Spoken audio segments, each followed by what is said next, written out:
할렐루야. 오늘 봉독한 말씀을 근거로 하여서 마음관계라는 제목으로 함께 은혜를 나누도록 하겠습니다. 우리의 삶 가운데는 수많은 관계가 있습니다. 혈연관계, 지연관계, 또한 이웃관계 있을 수 있고 학연관계가 있을 수도 있습니다. 하나님께서 허락하신 복된 관계들이 많이 있어요.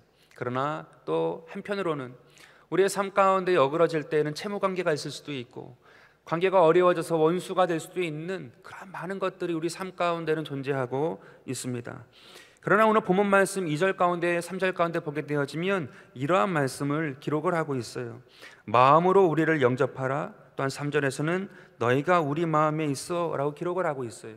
그런 수많은 관계 가운데에 우리는 어떠한 관계, 성도인으로는 어떠한 관계를 맺고 살아야 하는가 했을 때에 오늘 2절 말씀 가운데는 마음으로, 또한 3절 말씀 가운데에도 너희가 우리 마음에 있어 라고 이야기를 하고 있습니다. 즉 이 말씀은 무엇보다도 하나님의 귀한 백성들은 마음 관계를 맺으며 살라라고 우리 가운데에 이야기를 하고 있는 것이죠. 그렇다고 하면 마음 관계란 어떠한 것일까요? 마음 관계라는 것은 상대방을 나의 이익의 수단으로 생각하는 것이 아니에요. 나의 이익의 수단이 아니라 내가 힘을 주고 위로하는 그러한 관계, 그러한 사람으로 우리가 섰을 때에 진정으로 마음 관계를 맺으며 살 수 있다라고 우리 가운데에 이야기하고 있습니다. 무엇보다도 성경 말씀에 예수께서 우리 가운데 그 관계를 맺으셨어요. 주님이 먼저 본을 보이셨어요. 십자가로 우리 가운데 함께 하심으로 말미암아 우리 가운데 마음 관계를 맺으셨어요. 이 앞에 십자가가 있지 않습니까? 우리가 십자가를 바라볼 때에 평안이 있어요. 그 이유는 무엇이냐면 십자가가 나를 이익의 수단으로 삼지 않으세요. 우리 가운데 평안으로 함께 하시고 위로로 함께 하시고 때로는 힘을 주시고 때로는 용기를 주시고 다시금 꿈꿀 수 있도록 우리를 적극적으로 위로하시고 역사하여 주셨다는 것이죠. 오늘 우리 가운데 그러한 은혜가 있는 것입니다. 그렇다고 하면 내 삶 가운데 그 주님이 함께 하심으로 말미암아 내 삶 가운데에, 내 가족 가운데, 내 이웃 가운데, 몸된 교회 가운데, 이 나라 가운데에 그러한 놀라운 은혜가 나를 통하여 이루어질 수 있도록 하나님 복을 주시라고 기도하고 승리하는 저와 여러분이 되기를 주 예수 이름으로 축원드립니다. 그렇다고 하면 마음 관계는 어떠한 사람이 맺을 수 있을까요? 첫 번째로 마음 관계는 은혜를 아는 자가 맺을 수 있습니다. 은혜란 받을 수 없는 사랑을 받았다라는 거예요. 내 삶 가운데 은혜가 있다. 그것은 받을 수 없는 사랑을 받았기 때문에 어디 가도 주님이 나와 함께 하신다라는 그 은혜가 덮여 있는 거예요. 그 위로가 덮여 있는 거예요. 그 힘이 함께하고 있는 것입니다. 따라서 은혜를 경험한 사람은 자신을 위한 욕심이 아니라 받은 은혜를 보답하며 사는 것이에요. 2절 말씀 가운데 이렇게 말합니다. 우리는 아무에게도 불의를 행하지 않고 아무에게도 해롭게 하지 않고 아무에게서도 속여 빼앗은 일이 없노라 라고 사도 바울이 이야기를 하고 있어요. 십자가의 은혜를 경험한 사람은 욕심보다 더 큰 은혜를 안다는 거예요. 자기의 탐심보다 더 큰 은혜를 안다는 거예요. 그래서 남을 이용하지 않는다는 거예요. 남에게 불의를 행하지 않았고 해롭게 하지 않았고 속여 빼앗지 않았다라고 사도 바울이 이야기하고 있어요. 내 안에 은혜가 있기 때문에 남을 이용하거나 내 욕심을 채우거나 하지 아니하고 믿음으로 기도하며 나아갔다라고 이야기하고 있는 것입니다. 그러므로 말미암아 십자가의 은혜, 이 은혜를 경험한 사람과의 만남은요 안전해요. 안전하기 때문에 항상 즐겁죠. 항상 평안이 있어요. 우리가 첫사랑을 기억할 때 그러지 않습니까? 주일이 왜 6일이나 그 중간에 평일이 껴있는가? 빨리 가서 하나님 말씀 듣고 싶고 주의 종들 만나고 싶고 하나님께 기도하고 싶고 예배하고 싶고 찬양하고 싶어요. 그런 첫사랑의 하나님의 은혜의 감격이 있어요. 그 마음을 어떻게 가질 수가 있습니까? 안전하기 때문에 그래요. 내 마음이 평안하기 때문에 그래요. 하나님의 은혜가 있는 사람 가운데에 그러한 놀라운 하늘의 역사가 내 마음 가운데 쑥 들어와 있는, 이 땅에 살고 있지만 하늘을 경험한 거죠. 그래서 그것이 너무나도 행복한 삶이 되는 것이, 그래서 마음이 열리고 마음이 열리면 마음으로 하나가 되고 성령으로 하나가 되어서 하나님의 거룩한 것 가운데에 믿음으로 전진해 나가는 역사가 일어나는 것입니다. 고린도전서 15장 10절에 이렇게 말합니다. 그러나 내가 나된 것은 하나님의 은혜로 된 것이니 내게 주신 그의 은혜가 헛되지 아니하여 내가 모든 사도보다 더 많이 수고하였으나 내가 한 것이 아니요 오직 나와 함께 하신 하나님의 은혜로라라고 이야기하고 있어요. 하나님의 은혜를 경험하고 나니까 모든 사도보다 더 수고하였을 때 수고롭지 않다. 그 마음 가운데 그 기쁨이 있는 거예요. 하늘과 열리니까 내 삶의 모든 지경이 열린 거예요. 그래서 그 사도 바울이 행하는 모든 것을 통하여서 하나님께서 복의 복을 더하신 거예요. 기적의 역사를 이루신 거예요. 가는 곳마다 살리는 역사를 일으키신 거예요. 하나님의 뜻을 이루고 몸된 교회를 세우신 거예요. 오늘 우리의 삶 가운데에 그 은혜가 있는, 그 은혜를 귀히 여기고 그 은혜로 말미암아 살아가는 저와 여러분 되기를 바라겠습니다. 또한 히브리서 4장 16절에 이렇게 말합니다. 그러므로 우리는 긍휼하심을 받고 때를 따라 돕는 은혜를 얻기 위하여 은혜의 보좌 앞에 담대히 나아갈 것이니라. 컬컬할 때가 있습니다. 영혼 가운데 삶 가운데 컬컬할 때가 있어요. 그러나 긍휼을 얻기 위하여 그 보좌 앞에 나아간대요. 때를 따라 돕는 은혜가 있대요. 하늘을 열었대요. 그러면 그 삶 가운데에 그 컬컬한 것이 막혀있는 것이 해소되고 해결되도록 주님께서 우리를 인도하신다는 거죠. 오늘 이 말씀을 의지하고 기도하고 붙잡고 나아감으로 말미암아 어떠한 환경 상황, 보이는 것에 들리는 것에 느껴지는 것에 치우치는 것이 아니라 믿음으로 승리하는 믿음의 사람이 되는 저와 여러분이 되기를 주 예수 이름으로 축원드립니다. 저는 성경을 읽을 때에 항상 기도하는 간단한 문구가 있습니다. 그것이 무엇이냐 하면 하나님 이 말씀으로 저를 보게 하시고 이 말씀 가운데 깨닫게 하셔서 회개할 것은 회개하게 하시고 저를 인도하여 주시옵소서. 딱 세 구절이에요. 근데 이 내용을 기도하고 반드시 성경을 봅니다. 그럼 하나님께서 말씀하시는 것이 분명히 있고 질문하게 하시는 것들이 있어요. 또 내 안에 질문이 나오는 것이 있어요. 창세기 37장에 보게 되어지면 요셉의 이야기가 나오는데 그 요셉의 나이를 17살이라고 정확하게 기록을 하고 있습니다. 17세라고 얘기하고 있어요. 근데 제가 이제 중년의 나이가 되고 보니까 10대의 나이에 20대의 나이에 하나님의 은혜를 정말 내가 깊이 알았었나. 왜냐하면 열정이 있고 또 나름대로 그러한 액션이 있고 그러한 막 수고가 있는데 과연 이 요셉이 보였던 그러한 깊이 있는 믿음의 모습. 왜냐하면 17세의 나이에요.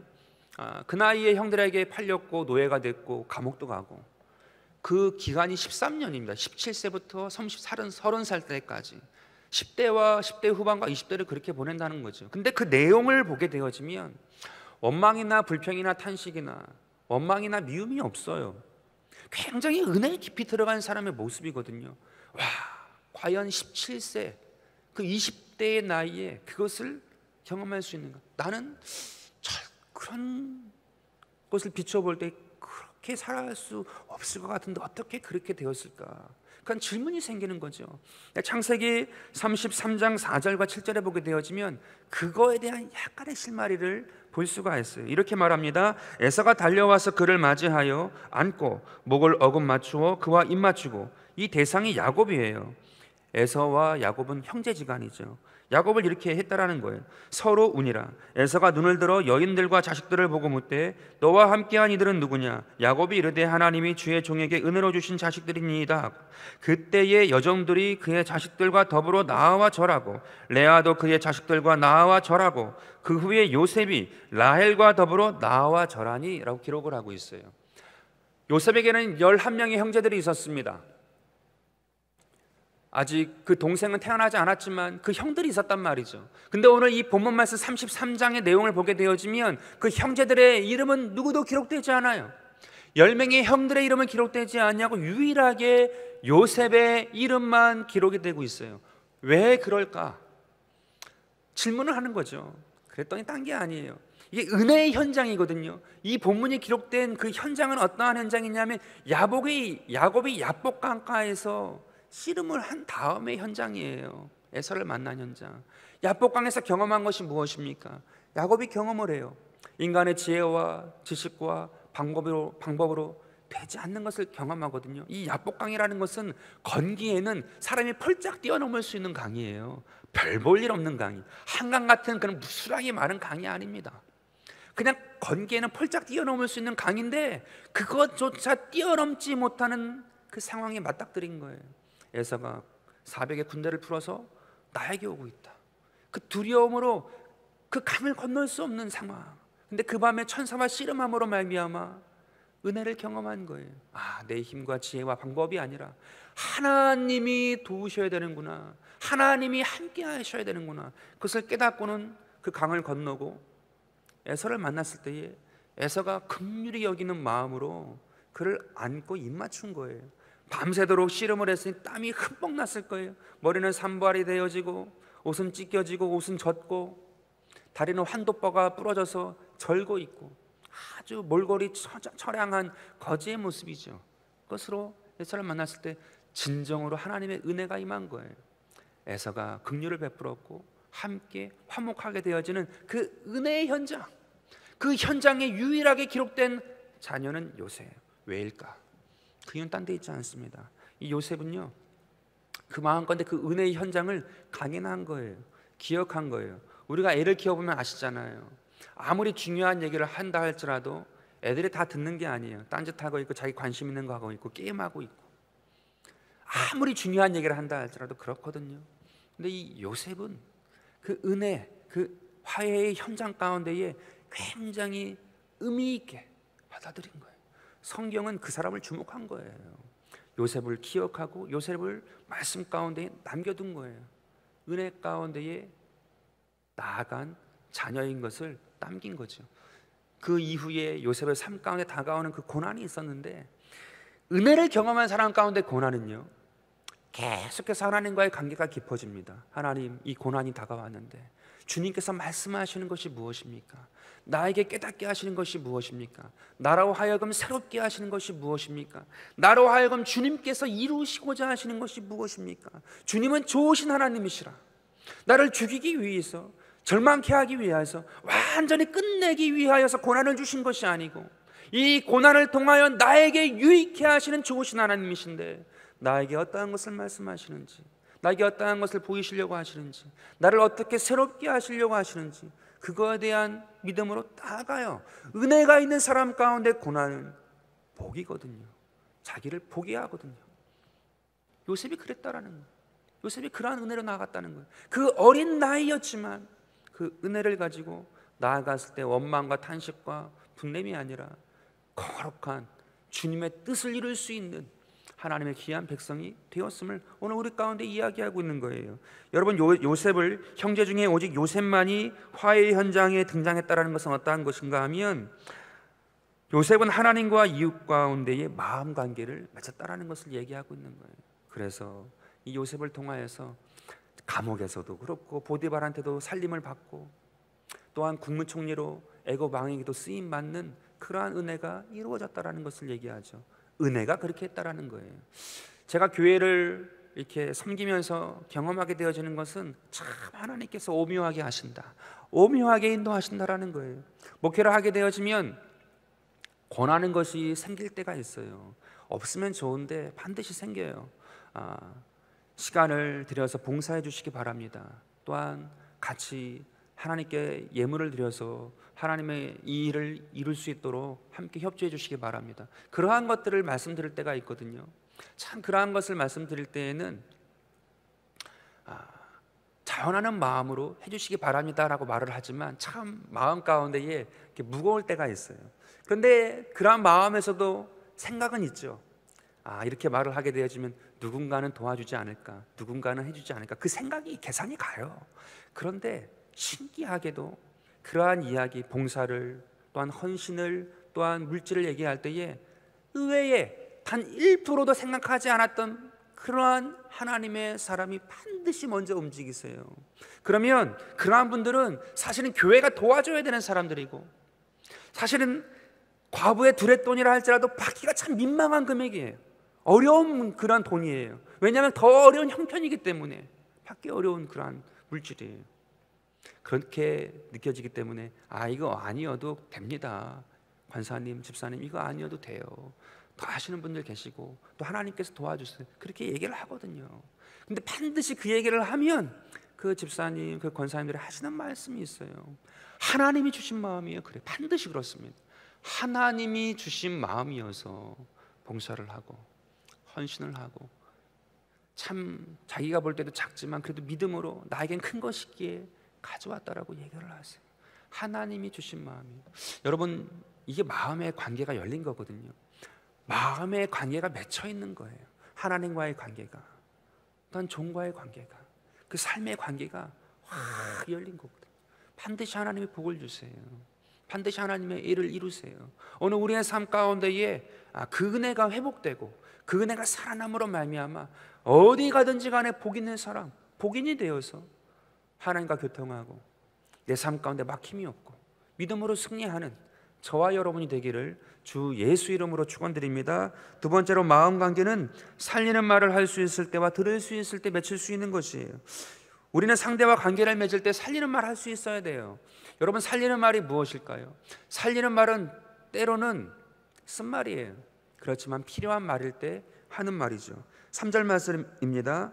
내가 이 말을 하는 것은 너희를 정죄하려고 하는 것이 아니라 내가 이전에 말하였거니와 너희가 우리 마음에 있어 함께 죽고 함께 살게 하고자 함이라 라고 얘기하고 있어요. 정죄한다고 오해될 수 있을 정도로 쓴 말이지만, 아프게 하는 말이지만 진정으로 함께 죽고 함께 살기 위해 말을 했다라는 거예요. 사도 바울이 그랬다는 거예요. 진정으로 함께 죽고 함께 살고자 하는 말이기 때문에 했다. 여러분, 여기서 중요한 내용이 있죠. 핵심이 있어요. 살리는 말을 하고자 할 때는 내가 함께 죽고 그 각오가 있어야 돼요. 그리고 함께 살기 위하여서 하는 말, 그것이 때로는 쓴말이라 할지라도 그것이 분명하다라고 하면 해야 된다라고 오늘 말씀 가운데 이야기하고 있다라는 거죠. 근데 이 사도 바울이 이 3절에서 이 말을 하는데 거기에 또 하나의 깊은 의미가 있습니다. 그것은 무엇이냐 하면 그냥 내가 던졌기 때문에 했기 때문에 네가 듣든지 말든지 그것이 아니고 3절의 내용의 깊은 의미는 꼭 이 말을 듣기를 원한다라는 뉘앙스가 깔려 있는 거예요. 이 말을 받아주기 원한다, 들어주기 원한다. 전도서 7장 5절에 이렇게 말합니다. 지혜로운 사람의 책망을 듣는 것이 우매한 자들의 노래를 듣는 것보다 나으니라. 잠언서 15장 31절입니다. 생명의 경계를 듣는 귀는 지혜로운 자 가운데에 있다라고 얘기하고 있어요. 오늘 우리 가운데 그러한 지혜로운, 그러한 하나님께서 허락하신 마음이 있어서 하나님이 가장 안전하고 복되게 인도하는 길로 우리가 나아가 승리하는 저와 여러분이 되기를 예수 이름으로 축원드립니다. 다윗의 인생 가운데 보게 되어지면 두 명의 선지자가 나와요. 초창기에 아무것도 아닐 때, 아무것도 아닌 그냥 초립동 목동일 때 사무엘이라는 선지자가 와서 기름을 부어주고 성령으로 감동케 해요. 그래서 그가 왕이 될 것이라는 예언을 주고 그에 걸맞는 삶을 살 수 있도록 그를 인도했거든요. 계속해서 중보해주고 도움을 주는 그러한 사람이 사무엘이었습니다. 결과적으로 그가 진짜로 왕이 되어지잖아요. 모든 왕권을 갖게 되어집니다. 근데 그때에 등장하는 선지자가 있어요. 나단 선지자예요. 성경에 나단의 개인적인 내용이 나오지 않기 때문에 나단 선지자가 어떠한 사람인지 우리는 자세히 알지 못하지만 다윗의 일생 가운데의 나단 선지자는 굉장히 중요한 사람이에요. 나단 선지자가 이 다윗 가운데는 얼마나 중요한 사람인지 몰라요. 이 다윗이 다윗 될 수 있도록 인도한 사람이 나단이에요. 왜냐하면 나단이 두 번이나 이 다윗에게 책망을 합니다. 첫 번째는 책망까지 되지 않을 수 있다 할지라도 굉장히 정확하게 얘기하는 내용이거든요. 어떠한 내용인가 하면 당신은 피를 많이 흘린 사람입니다. 그러므로 당신은 성전을 질 수 없습니다. 다윗이 처음부터 성전을 짓지 않으려고 한 사람이 아니에요. 짓고 싶었던 사람이에요. 법궤를 계속해서 가지고 오려고 해요. 하나님의 말씀대로 방법대로 하지 아니하여서 처음에는 우사가 죽는 일까지 일어납니다. 계속해서 성전을 짓고 싶었어요. 그 삶 가운데 성전을 지어서 하나님께 봉헌하고 그 영광을 누리기 원했어요. 근데 하나님이 너는 피를 많이 흘린 사람이다. 너는 성전을 짓지 못할 것이다.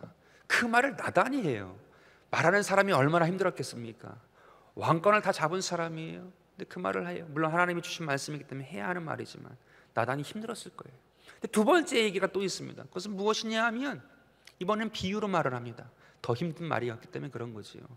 부자와 가난한 자가 있습니다. 부자에게는 소떼와 양떼가 많이 있었습니다. 가난한 자에게는 암양 새끼 한 마리가 있었기 때문에 자식처럼 또한 딸처럼 여기는 그러한 암양 새끼가 한 마리 있었습니다. 그런데 이 부자에게 행인이 와서, 손님이 와서 그에게 접대하고자 하니 자기 것이 아까워서, 소와 양떼가 많지만 아까워서 이 가난한 자의 것을 빼서 그 자식같이 딸처럼 여기는 양을 잡아 그를 대접하였습니다. 그 얘기를 듣자마자 다윗이 분노하죠. 그렇게 못된 인간이 누구냐. 그러자 나단이 얘기해요. 그 사람이 바로 다윗 당신입니다. 이런 말 하기 힘든 거예요. 다윗 앞에 서서 나단이 얘기를 한 거예요. 그러자 다윗이 통회하고 자복했다라는 것을 우리가 알고 있죠. 근데 그것을 받아들이는 것이 쉬운 일이 아니었습니다. 왜냐하면 이미 바세바는 아내로 옆에 있는 상황이에요. 또한 자식이 태어나서 한 10개월쯤 되었다라고 주석을 하고 있어요, 학자들이. 그렇다고 하면 이미 그 열매를 누리고 있는 사람 가운데 그 이야기를 하는 것은 쉬운 일이 아니에요. 자기 목을 내놓은 거예요. 나단이 그것을 이야기하고 또한 다윗에게 나아갔던 거죠. 참 놀라운 것은 이 다윗이 성군일 수밖에 없는 게 무엇인가. 말년이 되어서 왕권을 이제 솔로몬에게 넘길 때에 아도니아라는 넷째 아들이 자기가 왕이 됐다라고 잔치를 해요. 요압 장군을 부르고 아비아다를 부릅니다. 제사장을 불러서. 그리고 다윗의 아들들을 불러가지고 잔치를 벌였단 말이에요. 내가 왕이다라고 크게 즐거워했어요. 근데 나단이 그 이야기를 듣고 바세바에게 가서 왕 다윗이 이 사실을 아는가라고 이야기를 해요. 그래서 바세바가 급히 들어가서 다윗 왕에게 아도니아가 왕이 되어서 잔치를 하고 있는데 그것을 알고 있습니까? 얘기를 합니다. 그래서 다윗이 어찌된 일이냐 하고 속히 솔로몬에게 왕권을 이양하고 그 모든 것들을 다 처리를 합니다. 자, 여기서 알 수 있는 사실이 있어요. 다윗은 자기에게 쓴소리를 살리는 말을 한 사람이 편찮지 않았을 것입니다. 거리를 두고 싶었을 거예요. 그런데 그 마지막 사건을 보게 되어지면 나단이 바로 바세바에게 직고를 하고 다윗에게 이야기를 하거든요. 가까이 뒀다라는 거예요. 가까이 두고 끝까지 그가 하는 말이 때로는 쓰고 아프고 힘든다 할지라도 그를 통하여서 끝까지 믿음으로 견지하여 나갈 수 있었기 때문에 하나님의 뜻을 이루고 그 교회를, 그 성전을 이루고 하나님의 놀라운 은혜를 세워나갈 수 있었음을 오늘 우리 가운데에 이야기하고 있는 거죠. 놀라운 일이에요. 살리는 말과 들을 수 있는 귀가 있을 때에 하나님께서 그 가운데 마음 관계를 맺으셔서 하나님의 뜻대로 하나님께서 말씀하신 대로 끝까지 마무리할 수 있도록 하나님께서 문을 여셨어요. 2017년도에 문화체육관광부 장관 취임식에 도종환 시인이죠. 장관의 취임을 합니다. 그분이 접시꽃 당신이라고 예전에 막 이렇게 접시꽃 당신 영화도 나오고 막 그랬는데 그분이 장관에 취임하면서 그 공무원들을 다 불러 모아놓고 문체부 공무원들이시죠.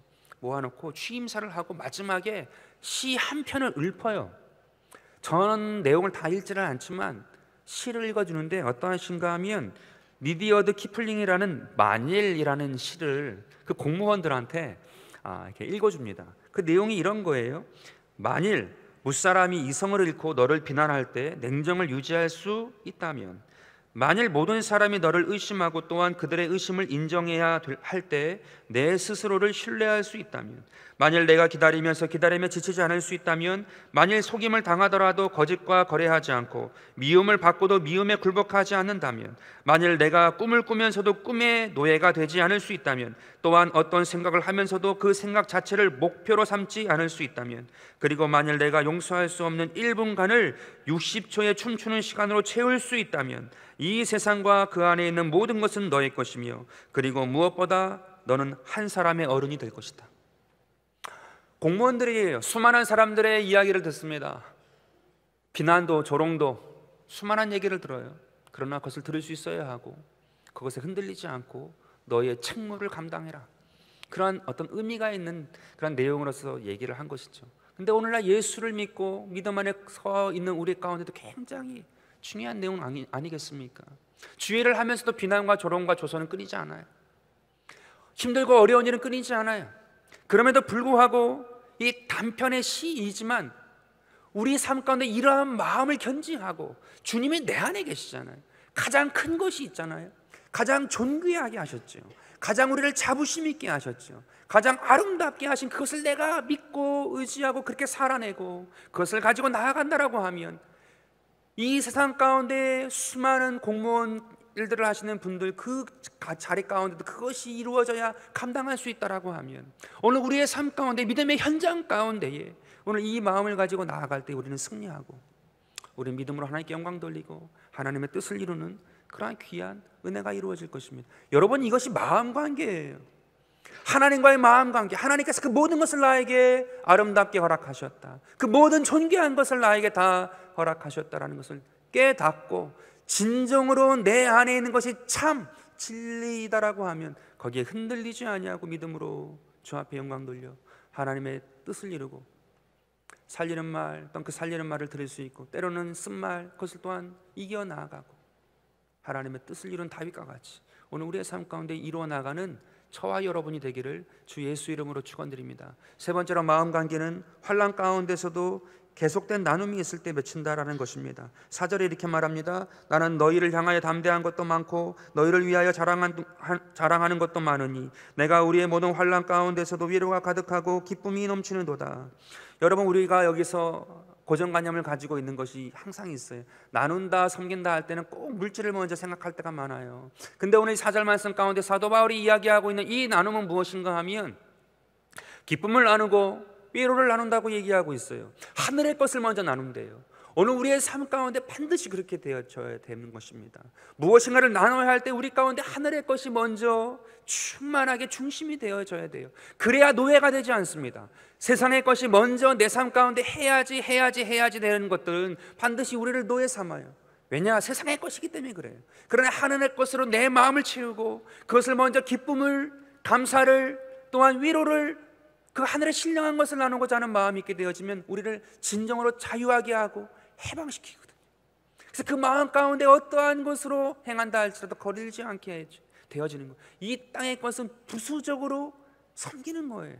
그 하늘의 것을 내 마음의 중심으로 갖고 이 땅의 것, 하나님께서 허락하신 이것을 가지고 부수적으로 우리가 살아갈 때에 영리가 되지 않는 거예요. 이것이 자꾸 영리가 되니까 우리가 마음이 죽고 환경이 죽고 관계가 죽고 우리의 모든 삶 가운데 뒤틀리게 되는 거거든요. 하나님의 것이 우리 가운데 중심이 되어지고 하나님께서 허락하신 것을 가지고 섬기고 나누고 행할 때에 하나님의 뜻을 이룰 수 있다라고 이야기하고 있는 거예요. 사도 바울과 실라는 두 사람이 함께 지하 감옥에 떨어졌어요. 그것이 얼마나 감사한지. 감옥은 감사할 것이 없죠. 그러나 감사한 거예요. 왜냐하면 함께 위로하고 기쁨을 나눌 수 있는 사람이 있어요. 그러자 그 밤에도 하나님께 찬양하고 감사하고 기도했다라고 얘기해요. 그러자 간수장의 가족이 구원을 받고 죄수들조차 그들의 귀가 열려서 그 마음에 그 찬양과 기도 소리가 맺혔어요. 구원의 기회가 열린 거예요. 그러나 반대로 베드로는 혼자 떨어졌죠. 그것이 안타까움이, 깊은 잠이 들었어요. 물론 그 개인은 하나님이 살리셨지만 그 주변에 있던 그 관리하던 사람들은 다 죽임을 당해요. 오늘 우리의 삶 가운데 함께 위로하고 함께 찬양할 수 있다는 것은 하나님이 기회를 주신 거예요. 하나님께서 복을 주신 거예요. 하나님께서 은혜를 더하신 것이. 그래서 그 가운데 하나님께서 주시는 힘과 은혜와 능력을 가지고 승리해라. 내 가족 가운데 함께 기도할 수 있는 배우자가 있는가? 남편이 있고 아내가 있는, 그것보다 더 큰 복은 없어요. 다 모든 것을 빼앗긴다 할지라도 함께 기도할 수 있는 배우자가 있다라고 하면 그것보다 더 큰 복은 없는 거예요. 함께 기도할 수 있는 자녀들이 있다라고 하면 그것보다 더 큰 감사와 은혜가 없는 거예요. 함께 기도할 수 있는 교우가 있다라고 하면 그것보다 더 큰 감사가 없는 거예요. 아무것도 안 해도 괜찮아요. 같이 기도할 수 있고 하나님께 영광 돌릴 수 있다라고 하면 하나님께서 우리 가운데 가장 귀한 것을 이루어 주시는 것이, 오늘 우리의 삶 가운데에 진정으로 마음의 관계를 맺길 원하시는 그 주님을 깨닫고 오늘 우리의 삶 가운데 그것을 알고 믿음으로 담대히 나간다라고 한다면 오늘 우리의 삶 가운데에 주님께서 가장 복된 것들로 인도하시고 채우시는 줄로 믿습니다.